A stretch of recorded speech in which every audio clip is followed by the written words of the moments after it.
Yo, what's up? My name's Patrouski, and I've had a lot of new players in PokeMMO recently ask me what are the benefits of being in a team? Why should they join a team? They just don't really see the reasons. And I think this is a super fair and good question, especially if this is your first MMO. You might not be familiar with the sort of social benefits of being connected with other players' journeys. So I do want to break down the benefits of being in a team in PokeMMO today, and there's two categories in which I'm going to separate them. There's social or more sort of thought process or mental benefits, and then there's gameplay, objective, pragmatic benefits. So we'll get to both. We're going to start with social and just run through those kind of quickly. First of all, it's really nice, from my experience, it could depend on the person, hearing about other people's journey and hearing those people also be invested in your journey. Telling people, hey, I got this shiny today, or I, completed my competitive Pelipper today. I've been working on creating a rain team. And people being like, hey, man, nice job. You're doing great. And then vice versa, them being like, hey man, I got a shiny Muna today. You know what, Clue? I know you've been on a, you've been on a shiny streak. Congratulations. It's funny he logged on as soon as I said that. That wasn't even planned. It's really cool. I think it's really cool to be invested in people's journey. It's just a really cool thing to see other people enjoying what you enjoy and investing their time and caring about stuff that you care about. I think everybody loves talking to people about their hobbies and interests. Pretty normal human thing. Having other people encouraging you, it really keeps you interested as well. Subconsciously, there's a little bit of, hey man, you know what? Like I hope to, I'm not make people proud, but almost like have people be like, man, get that GZ, get that good job. It's a normal human thing. I think it's pretty cool. And making friends and connections within that game or within PokeMMO or any game really is going to make you care about that game more. It's going to make you, end up, developing real human connections. And it's going to make you end up actually caring about spending time on that game even more to be able to talk to those people. And I think that's really beautiful. That's the quick 2-minute little social benefits. There's a lot of gameplay benefits that come as well, but the social stuff is really cool. And I think it's really worth mentioning. People like building connections. Some people don't always, especially in a video game format. I get it. There are some gameplay benefits on top of that, but hopefully the social benefits sort of will always coincide, right? So gameplay benefits. Whenever you're in a team, it's really easy for you to ask questions or hear about game information more reliably. You end up learning more about the game much faster whenever you're in a team. This is the same way if you're just involved with more people in general. If you're in my Discord, if you watch my YouTube, if you're involved with more people socially, you're always going to learn things. You're always going to learn more, and you're going to learn faster. The reason being, think about it like this. If you have one person living through life and making their mistakes and learning through their mistakes, that's awesome, right? But if you have 10 people living through life and making mistakes and then sharing those mistakes with those 9 other people, right? Or all those other people, and they can kind of talk about it, those people can learn from other people's mistakes, and then it's sort of, you're learning 10 times faster essentially at that rate, right? That's kind of what it's like being in a team in PokeMMO. It's really, really important to learn from others, learn from others' mistakes, learn from others' positives and benefits and, the good decisions they've made. That's why I always talk about long-term investing in PokeMMO, etc., etc. You're just trying to learn so much more about the game, so much faster. And you can just ask questions like, hey, how do I EV train a Blissey? How are people, what item are people currently running on Pelipper in OU? Is it still Damp Rock? Have people switch, what's going on, right?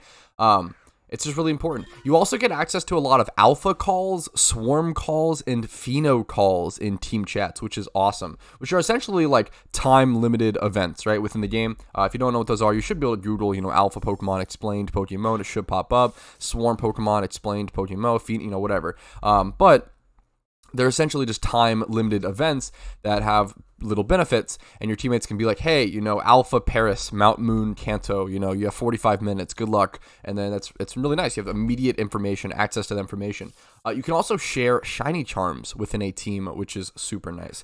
For those who don't know, shiny charms is or shiny charms are an item that cost around 300k or so at the moment, and they have 4 slots essentially. You have a link with shiny charms. So if you're a solo player, you pop a shiny charm, you get plus 10% shiny rate, and that's it. That's good. That's awesome.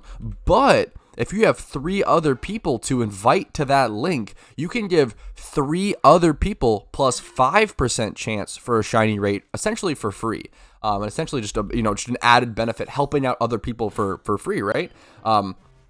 I love teams that do this. My team does this. We're a huge shiny hunting team, and our rule is essentially, hey, no pressure, but if you pop a shiny charm, just prioritize teammates. And that's always the way to do it. So if you do pop a shiny charm, you don't have to pop any shiny charms ever. You don't ever have to, but it's nice, if you want to, invite your teammates. That's all they really ask. And then what ends up happening is just it's kind of tit for tat, where sometimes I'll pop a shiny charm and invite 3 people. Sometimes someone else on the team will pop a shiny charm and they'll invite me, and I'll get some free 5% here and there. And it just kind of goes around, and it's a really good kind of give and take, really cool system. And it's really chill. People just want to shiny hunt. They're not going to stress about, who popped what charms, etc., etc. And it's a fun time. People just care about shiny hunting, right?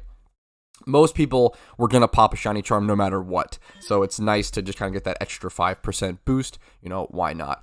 Team events are also an awesome activity and awesome benefit.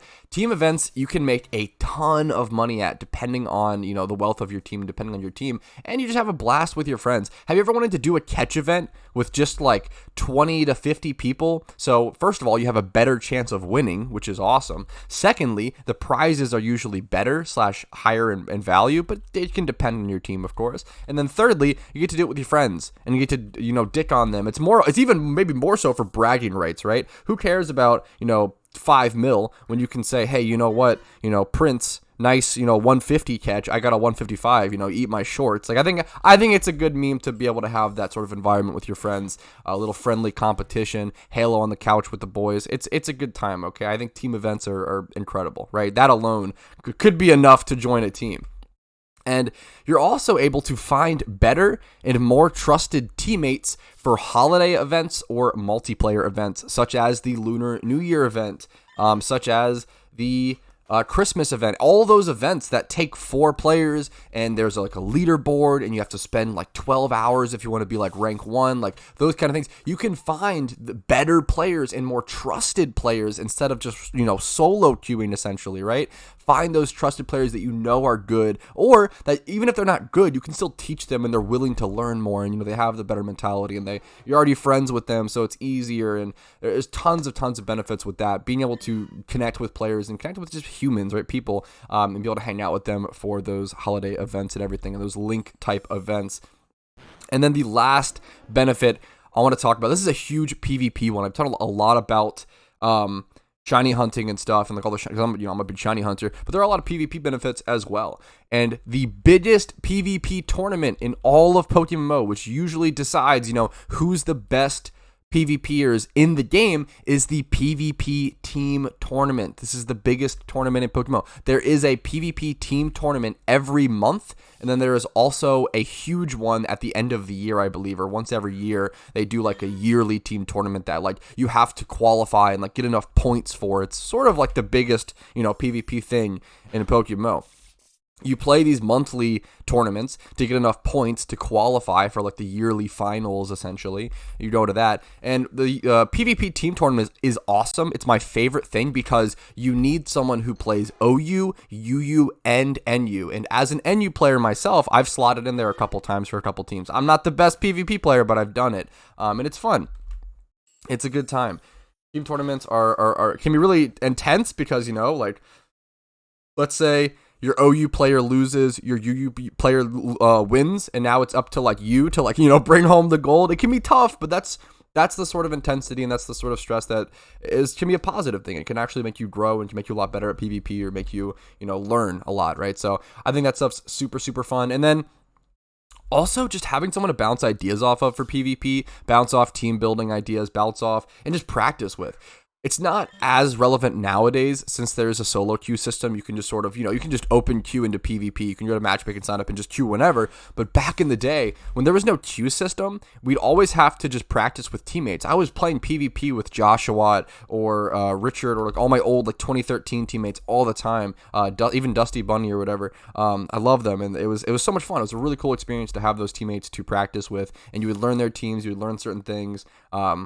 And it's really important to have both, though, for sure. But that's sort of all the benefits. I talked about everything, I think. So hopefully Pretty cool video, pretty casual little ramble. Hopefully it was helpful though. Hopefully you guys enjoyed it. Hopefully it was entertaining, mildly entertaining background content while you're maybe shiny hunting or playing PokeMMO. And then hopefully it taught you something. Hopefully it explained some reasoning to why teams are pretty cool in PokeMMO. Thank you guys for watching. Thank you for your time. Make sure to like the video if you liked it. Dislike if you didn't. Comment any feedback. Subscribe to the channel for daily PokeMMO content. Follow the Twitch for streams Monday through Thursday at 12 p.m. EST. Discord link is down below for updates on all of my content and tons of information about the game. Sort of like a mini team in the Discord, honestly.